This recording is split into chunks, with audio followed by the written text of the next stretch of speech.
নমস্কাৰ, মোৰ নাম শ্ৰী গুণনয়ন গোস্বামী।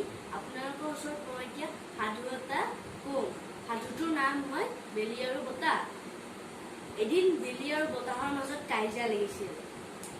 বেলিয়ে বতাহক ক'লে, মই বেছি শক্তিশালী। বতাহে তাৰপিছত ক'লে, মই বেছি শক্তিশালী।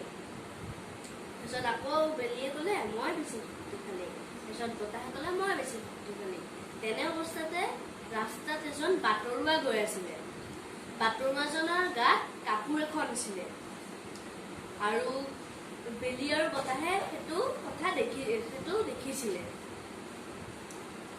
তেতিয়াই বেলি আৰু বতাহে সিদ্ধান্ত ল'লে যে বাটৰুৱাজনৰ কাপোৰখন যে আছিলে, কাপোৰখন কোনে আঁতৰাব পাৰিব, সিয়েই জিকিব।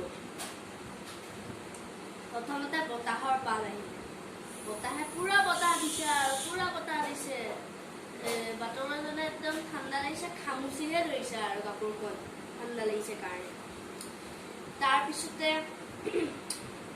আকৌ বতাহে পুৰা খঙত বতাহ দিছে আৰু পুৰা বতাহ দিছে আৰু তেনে আকৌ মানুহজনে খামুচিহে ধৰিছে।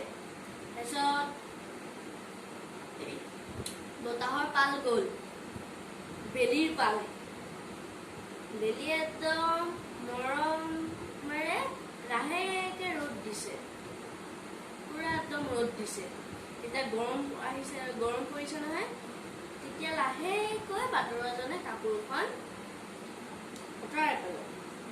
এতিয়া ইয়াৰ ভিতৰত বেলি আৰু বতাহৰ ভিতৰত বেলি জিকিলে আৰু বতাহ হাৰিলে।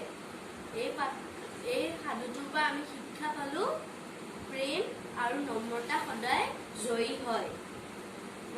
Thank you for watching the video and please like and subscribe the channel and